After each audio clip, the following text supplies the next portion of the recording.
Link यहाँ पे share कर दीजिए सबसे पहले। तो जो ऑब्जेक्टिव नहीं देखे हैं सुबह वाली वीडियो देख लीजिएगा, टेलीग्राम चैनल में भी मिल जाएगा। और बायोलॉजी ऑब्जेक्टिव अभिषेक ट्यूटोरियल सर्च कीजिएगा तो आपको ये भी मिल जाएगा। ठीक है, मेरे यूट्यूब चैनल पे भी जाके देख सकते हैं। ठीक है, तो आइए हम लोग शेयर कर दीजिए सभी को। और यहाँ पे हम लोग फाइनली अब देखेंगे सब्जेक्टिव की बात करेंगे। तो ऑब्जेक्टिव तो मैंने बता दिया था, तो सीधे आपको सब्जेक्टिव पे लेके चलते हैं। ठीक है, और यही क्वेश्चन आएगा जो मैं यहाँ पे बता रहा हूं, बस आप लोग यहाँ पे स्क्रीनशॉट ले लीजिएगा। ठीक है, तो चलिए सब्जेक्टिव की ओर चल रहे हैं, क्योंकि ऑब्जेक्टिव मैंने बता दिया है पहले ही, तो ऑब्जेक्टिव आप लोग देख लीजिएगा। अब यहाँ पे मैं सब्जेक्टिव बता देता हूं कि कौन कौन सा सब्जेक्टिव आपके एग्जाम में आएगा। देखिए बिल्कुल क्वेश्चन आपके सामने है, और यहां से देखिए सबसे पहले शुरुआत होगी आपकी लघु उत्तरीय प्रश्न की। चलिए, बहुत लोग गुड इवनिंग बोल रहे हैं। चलिए, गुड इवनिंग एवरीबॉडी। तो आज का क्वेश्चन लड़ा या नहीं लड़ा? क्वेश्चन लड़ा ना? तो मैंने बोला था ना कि वही क्वेश्चन आएगा जो मैं बता रहा हूं, और 100% मैच किया क्वेश्चन। किया है या नहीं किया है? किया है ना? चलिए, बहुत अच्छे। चलिए, तो यहां पे देख लेते हैं 1 से 20 तक का लघु उत्तरीय है, जिसमें आपको 10 प्रश्नों के ही जवाब देने हैं। ठीक है, तो कोई भी आप 10 प्रश्न का जवाब दे सकते हैं, और यहां पे हर एक क्वेश्चन का 2-2 नंबर का है, 20 नंबर का है। ठीक है, तो चलिए पहला क्वेश्चन है, जूम कर देता हूं। डीएनए संप्रेक्षक क्या है? जैव प्रौद्योगिकी में इसकी उपयोगिता बताइए। ठीक है, डीएनए संप्रेक्षण क्या है? जैव प्रौद्योगिकी में उसकी उपयोगिता बताइए। ठीक है, what is DNA probe? Explain it's usefulness in biotechnology. एक चीज आपको बता देता हूं, जो आप स्क्रीनशॉट ले रहे हैं किसी को शेयर नहीं कीजिएगा, नहीं तो अगर कभी प्रॉब्लम में फंसे तो बाद में दिक्कत हो सकती है। ठीक है, तो स्क्रीनशॉट लेके बहुत लोग अपने पास रखिए, शेयर नहीं कीजिएगा। लिंक शेयर कीजिएगा, लेकिन फोटो कभी अपने व्हाट्सएप से शेयर नहीं कीजिएगा। इसीलिए मैं पीडीएफ शेयर नहीं कर रहा हूं। ठीक है, बाद में अगर दिन बुरा रहो तो बुरा हो सकता है ना, इसीलिए नहीं करना है। क्वेश्चन नंबर 2, रिस्क नहीं लेना है। एग्जाम पास करने से मतलब है ना, या रिस्क लेने से मतलब है? मरुस्थलीय पादपों एवं जंतुओं के अनुकूलन पर टिप्पणी लिखिए। Write comments on adaptation of desert plants and animals. सारे क्वेश्चन आपको स्क्रीनशॉट यहां पे ले लेने हैं। दोनों यहां पे मैं पढ़ दे रहा हूं ताकि आप लोग। PhiloTutor app, it's India's most convenient app for tutors. You can earn up to 20,000 rupees per month spending only 4 hours per day. Philo connects you to more than 10 students of classes 8 to 12 every year. One of the most unique features at Philo, you can follow you on schedule. Teach students hassle-free from anywhere, anytime. You can just teach topics you love. If you are good at just 1 or 2 topics, you can join Philo and earn as much you want. You have to help students with concept doubt, sometimes exam preparation or homework help. Pay out easy monthly payments with extra incentives. जितना पढ़ाओगे उतना कमाओगे. And you can simply register with mobile number and get OTP. Become a part of Philo Premier League. Earn more and learn more. And link in the video description. Download now. आसानी से ले लें। Next question है, मानव नाभिनाल तथा अपरा को अपरिभाषित कीजिए। मानव नाभिनाल तथा अपरा को परिभाषित कीजिए। ठीक है, define human umbilical cord and placenta. सभी अपना अपना स्क्रीनशॉट अपने पास रखोगे। व्हाट्सएप के जरिए कभी किसी को शेयर नहीं करना, बाद में प्रॉब्लम में पड़ सकते हो। मैं बार बार बता रहा हूं, क्योंकि फाइनल एग्जाम आप लोग का आने वाला है, तो आप लोग अपने कैरियर को रिस्क में नहीं डालो। ठीक है, चलिए नेक्स्ट क्वेश्चन नंबर 4, खाद्य जल को उदाहरण सहित समझाइए, चाहे वो आपका कितना भी गहरा दोस्त क्यों ना हो।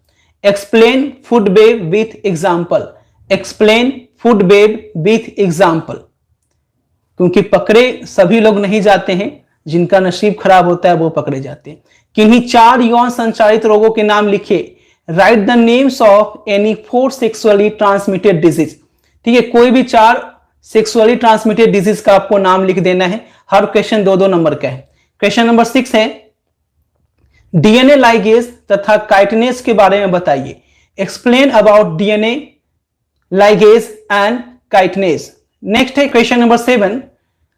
ठीक है, परागण से आप क्या समझते हो? परागण से आप क्या समझते हो और परागण क्रिया की विधियों के नाम लिखिए।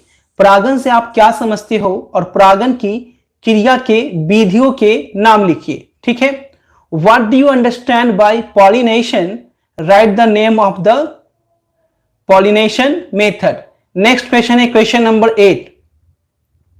क्वेश्चन नंबर 8 क्या बोला जा रहा है, मुकुलन को उदाहरण सहित समझाइए। कोई भी आपसे पीडीएफ मांगे, क्वेश्चन मांगे, वीडियो का लिंक शेयर कर दो, बोलो यहां से मैंने लिया है, तुम भी ले लो, ठीक है, ना उसको रिस्क होगा ना आपको रिस्क होगा, ठीक है, लिंक से कोई दिक्कत नहीं होता है। चलिए नेक्स्ट क्वेश्चन है, फाइनल एग्जाम में भी ये चीज आप लोग कीजिएगा। आपके पास अगर क्वेश्चन फाइनल एग्जाम का आ जाता है खुदा न खास्ते, तो कभी भी शेयर नहीं कीजिएगा, ठीक है। चलिए क्वेश्चन नंबर 9, कैरियोगेमी तथा कैरियोकाइनेसिस में अंतर स्पष्ट कीजिए। Differentiate between karyogamy and karyokinesis, ठीक है। चलिए नेक्स्ट क्वेश्चन है क्वेश्चन नंबर 10, फिनोटाइप तथा जीनोटाइप से आप क्या समझते हैं, प्रत्येक का उदाहरण दीजिए। What do you understand bye phenotype and genotype. Question जो है काफी इजी है, ठीक है, कुछ टफ नहीं है, क्योंकि यहां पे 10 क्वेश्चन का ही जवाब देना है। चलिए नेक्स्ट क्वेश्चन है, अभी लॉन्ग आंसर क्वेश्चन भी है तो शॉर्ट हो गया है, लॉन्ग आंसर क्वेश्चन भी है इसमें अभी। लाइक ऑपरेंड का प्रकार पर टिप्पणी लिखिए। Right A note on functioning of like operand. Next है अगला क्वेश्चन है आपका, डीएनए बहुरूपता से आप क्या समझते हैं। डीएनए बहुरूपता से आप क्या समझते हैं। What do you understand by DNA polymorphism. DNA बहुरूपता से आप क्या समझते हैं, ठीक है। तो आज किसका किसका एग्जाम था, एकदम अच्छा किए हो ना एग्जाम में, छोड़े नहीं हो ना क्वेश्चन, कि कोई भी सब्जेक्ट नहीं बचा है। Physics, chemistry, biology, Hindi, English, science का तो टोटल सब्जेक्ट का ऑब्जेक्टिव सब्जेक्टिव सभी दे दिया हूं मैं, ठीक है, मैथ का भी दे दिया हूं, कोई सब्जेक्ट नहीं बचा है, ठीक है, जिसका साइंस वालों का कि ऐसा हो कि बचा रह गया है। आपका किसी भी दिन एग्जाम है, ठीक है, सब्जेक्ट का नाम लिखिएगा और अभिषेक ट्यूटोरियल लिखिएगा, आपको 100 सी के आंसर के साथ आपको मिल जाएगा यूट्यूब पे या टेलीग्राम चैनल में। लिंक तो आप 100 दिन बाद भी जुड़िएगा तो आपको मिल जाएगा, बस ऊपर की ओर स्क्रॉल करते जाना है। तो टेलीग्राम चैनल का लिंक डिस्क्रिप्शन में है, ज्वाइन कर लीजिए, ठीक है, आसानी से मिल जाएगा। नेक्स्ट क्वेश्चन है, मानव के अवशेषी अंग की सूची बनाइए। Make a list of human vestigial organs. मानव के अवशेषी अंग की सूची तैयार करना है, ठीक है। और अगला क्वेश्चन यहां पे है, जैव विविधता के किन्हीं 3 भागों के नाम लिखिए। जैव विविधता के किन्हीं 3 भागों के नाम लिखिए। Right the names of any 3 parts of biodiversity, ठीक है। क्वेश्चन नंबर 15 है, पुनरावृत्ति सिद्धांत से आप क्या समझते हैं। पुनरावृत्ति सिद्धांत से आप क्या समझते हैं। What do you understand bye recapitulation theory. What do you understand bye recapitulation theory. Next question 16 number है, बहुत सारे क्वेश्चन है अभी। भारत के 4 राष्ट्रीय उद्यान के नाम लिखे। Right the name of 4 national park of India. Bharat के 4 राष्ट्रीय उद्यानों के नाम लिखे हैं आपको। Right the names of 4 national park of India, ठीक है। चलिए अगला क्वेश्चन क्या बोल रहे हैं, उस जीवाणु का नाम बताइए। उस जीवाणु का नाम बताइए जो B2 उत्पादित करता है। Name the bacterium which produce BT toxin. उस जीवाणु का नाम बताइए जो BT टॉक्सिन उत्पन्न करता है, BT 20 उत्पन्न करता है। चलिए अगला क्वेश्चन है, जीवाणु तथा कवक अपघटक क्यों कहलाते हैं। जीवाणु तथा कवक अपघटक क्यों कहलाते हैं, ये आपको आंसर में बताना है। Why are bacteria and fungi called decomposers? जीवाणु तथा कवक अपघटक क्यों कहलाते हैं। अगला क्वेश्चन है क्वेश्चन नंबर 19, जैविकीय नाइट्रोजन के स्थिरीकरण को समझाइए, ठीक है। जैविकीय नाइट्रोजन के स्थिरीकरण को समझाइए। Explain biological nitrogen fixation. Explain biological nitrogen fixation. जैविकीय नाइट्रोजन के स्थिरीकरण को समझाइए। अगला क्वेश्चन है क्वेश्चन नंबर 20, सुपोषण तथा शैवाल प्रस्फुटन को परिभाषित कीजिए। स्क्रीनशॉट लेते जाइएगा और किसी को शेयर नहीं करना है। शेयर क्या करना है, तो लिंक शेयर करना है। कभी भी पीडीएफ या स्क्रीनशॉट फ्रेंड्स को शेयर करने से बचे, ठीक है। आप चाहें, अगर आपके पास है तो मुझे व्हाट्सएप पे जो नंबर बताया गया है 9505510500 पे व्हाट्सअप कर सकते हैं। जो आर्ट्स के स्टूडेंट हैं वो आर्ट्स वाले, क्योंकि मेरे पास एक के पास आएगा, लेकिन स्टूडेंट के पास से शेयर करने से क्या होता है, वो वायरल होने के चांसेस होते हैं। अगर वायरल होते हैं तो पहला बार कहां से शेयर किया गया था ये पता लगाया जाता है, तो इस चीज का ध्यान रखिएगा। ठीक है, सुपोषण तथा शैवाल प्रस्फुटन को परिभाषित कीजिए। Define eutrophication and algal blooms. क्योंकि स्टूडेंट करते क्या है, खुद की तारीफ पाने के लिए पूरा फ्रेंड सर्किल में फैला देते हैं कि अरे मेरे पास क्वेश्चन आ गया। ठीक है, ये बेवकूफी कभी नहीं करना, फाइनल एग्जाम में तो बिल्कुल नहीं। ठीक है, ये मैं बार बार आप लोग को समझा दे रहा हूं।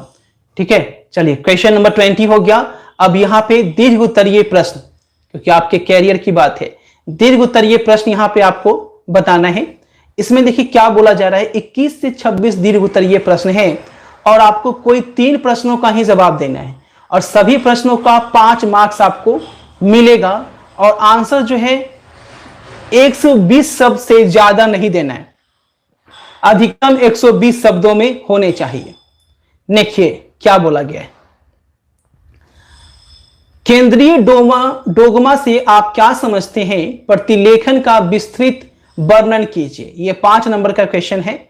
What do you understand by central dogma, describe transcription in detail. ठीक है, केंद्रीय डोगमा से क्या समझते हैं, प्रतिलेखन का विस्तृत वर्णन कीजिए। क्वेश्चन नंबर 20 क्या बोला जा रहा है, निम्नलिखित प्रश्नों के उत्तर दें। अब यहां से आपको उत्तर देना है। टीका एवं प्रतिरक्षण को परिभाषित करें। इंग्लिश आपका नीचे है। एंटीबॉडी के किन्हीं 3 वर्गों के नाम लिखें और एंटीबॉडी के कार्यों के नाम लिखें। अब यहां पे जो है आप तीनों को लिखिएगा तो आपका 5 नंबर मिलेगा। समझ रहे हैं इस बात को, तीनों मिला के 5 नंबर है, ना कि ए सिर्फ लिख दीजिएगा तो 5 नंबर मिल जाएगा। Answer the following question, define vaccine and immunization, write the name of any 3 group of antibodies. C हो गया, write the function of antibodies. चलिए नेक्स्ट है क्वेश्चन नंबर 23, निम्नलिखित में अंतर स्पष्ट करें। यहां पे भी ये दोनों आप बनाइएगा तो आपका 5 मार्क्स मिलेगा, सिर्फ ए बनाइएगा तो आपका 2.5 मार्क्स ही मिलेगा। ठीक है ना। चलिए, अंतर प्रजनन तथा क्रॉस प्रजनन में अंतर बताइए। जीव द्रव्य संवर्धन तथा उत्तक संवर्धन में अंतर बताइए। ठीक है, इन दोनों में अंतर बताना है और इन दोनों में अंतर बताना है। ये हो गया हिंदी में। और यहां पे इंग्लिश मीडियम में देख लीजिए, डिफरेंशिएट बिटवीन द फॉलोइंग। देखो, अगर आप आंसर जो है अगर आप गूगल से सर्च करते हो उससे अच्छा होगा कि आंसर बिहार बोर्ड के लिए आप एग्जाम दे रहे हैं ना, तो गूगल में बहुत डीप में आंसर मिल जाता है, तो उससे नंबर आपको कम मिलेगा। तो गूगल पे कभी भी सब्जेक्टिव का आंसर सर्च ना कीजिए, बिहार बोर्ड के लिए खासकर। आपको सर्च कहां करना है, तो क्वेश्चन बैंक में आपको आंसर मिल जाएगा और गेस पेपर में मिल जाएगा। क्वेश्चन बैंक में तो सारे के सारे मिल रहे हैं और नहीं तो एनसीईआरटी बुक में तो आसानी से मिल रहा है। ठीक है, inbreeding and cross breeding और protoplast culture and tissue culture. ठीक है, डिफरेंशिएट बिटवीन द फॉलोइंग, इन दोनों में डिफरेंशिएट आपको बताना है। क्वेश्चन नंबर 24, आजकल गूगल पे भी आंसर गलत आने लगा है। गूगल के थ्रू देखते हो तो सही है, लेकिन अगर आप किसी वेबसाइट के थ्रू जाते हैं तो बहुत सारे ऐसे वेबसाइट हैं कि लोकल वेबसाइट बना लिए हैं। जैसे कोई यूट्यूब चैनल है तो वो अपने नाम से वेबसाइट बना लिया है, तो वैसे में क्या होता है कि आंसर भी आपको गलत देखने को मिल जाता है। कुछ लोग अभी क्या बोलेंगे कि ऑब्जेक्टिव का आंसर इस वेबसाइट पे जाके देखिए। ठीक है, तो वैसे चक्कर में नहीं पड़ना। वैसे वेबसाइट पे जो भी आपके आंसर आ रहे हैं, 1 का ए, 2 का बी, 3 का सी, सारे के सारे फॉल्सरी हैं। ठीक है, सारे के सारे रॉन्ग आंसर वेबसाइट पे दिए जा रहे हैं, तो उसके चक्कर में नहीं पड़िएगा। मैं बार बार हर वीडियो में सिखाता हूं, निम्नलिखित में से किन्हीं 2 का वर्णन करें। किसी 2 का वर्णन करना है और 2 का वर्णन कीजिएगा और यहां पे 5 नंबर आपको मिल जाएगा। ठीक है, चलिए, संक्रामक रोग तथा संचरण, समजातता तथा समजात अंग, फाइलोरेशियासिस या टी लिम्फोसाइट तथा बी लिम्फोसाइट, इनमें से किसी 2 का वर्णन कीजिएगा और आपको 5 नंबर मिल जाएगा। यानी 4 है और 4 में से कोई 2 ही आपको वर्णन करना है और 5 नंबर यहां पे आपको मिल जाएगा। ठीक है, अगला page, describe any 2 of the following, वही चीज इंग्लिश में दिया है। Infectious disease and transmission, homology and homologous organs, filariasis, T lymphocytes and B lymphocytes. ठीक है, तो ये आप इंग्लिश में भी देख लिए यहां पे। अब यहां पे अगला क्वेश्चन देखिए क्या बोल रहा है, निम्नलिखित को केवल निम्नांकित चित्र द्वारा दर्शाएं। अब देखिए इसको जो है केवल आपको फिगर द्वारा बनाना है, यानी इसका आपको डायग्राम बनाना है। ठीक है, डायग्राम हमेशा पेंसिल से बनाना, ठीक है, पेंसिल से। एड्स विषाणु की संरचना आपको बनानी है। ठीक है, स्थानांतरण आरएनए का फ्लोवर लीफ मॉडल या मानव शुक्राणु। ठीक है, उसके बाद इंग्लिश में देख लीजिए, show the following with the help of label diagram. ठीक है, लेबल डायग्राम यानी बनाना है आपको structure of AIDS virus, clover leaf model of tRNA या ह्यूमन स्पर्म। ठीक है, आप देखिए आगे क्या बोला जा रहा है क्वेश्चन नंबर 26 में कि आपको निम्नलिखित को परिभाषित करना है, यानी सभी का डेफिनेशन देना है आपको। पहला क्वेश्चन है जैविक घटक किसी पारित तंत्र का, इसका आपको परिभाषा लिखना है। ग्रीन हाउस प्रभाव क्या होता है, इसका परिभाषा लिखना है। समष्टि वृद्धि क्या होती है, इसका लिखना है। या विम्पूषण क्या होता है, इसका भी लिखना है।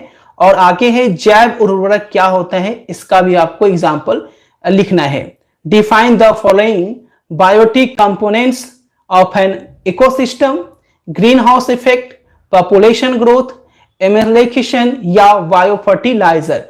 ठीक है, तो ये देखिए इस तरीके से आपके टोटल सब्जेक्टिव क्वेश्चन हो गए। एक चीज ध्यान दीजिएगा सब्जेक्टिव पे, जो मैं यहां पे बता देता हूं कि 21 से 26 में केवल 3 प्रश्नों के जवाब देने हैं, यानी 21 से लेकर जो मैं 26 तक इतना सारा क्वेश्चन बता दिया, तो आपको सिर्फ 3 देना है। जैसे कि अगर सिर्फ 26 का दे दिए, ठीक है, और यहां पे 5 क्वेश्चन है तो पांचों एक एक नंबर का है, अगर सिर्फ एक दीजिएगा तो एक ही नंबर मिलेगा, समझ गए। यानी 21 से 26 में कोई 3 का आपको जवाब देना है। फाइनल एग्जाम में भी ऐसा ही होता है।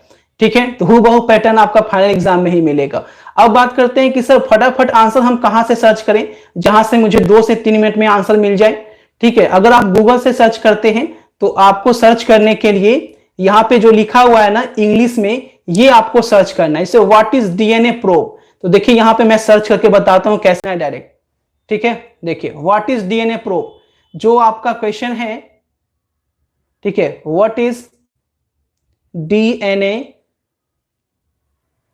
प्रोब, इस तरह से आपको डायरेक्ट सर्च कर देना है क्वेश्चन। अब देखिए यहीं पे आपका आ जाएगा डीएनए प्रोब। ठीक है, what is DNA probe in biology, ये आप क्लिक कर लिए। अब देखिए यहां पे डिफिनीशन आ गया, DNA probes are structure single strand DNA.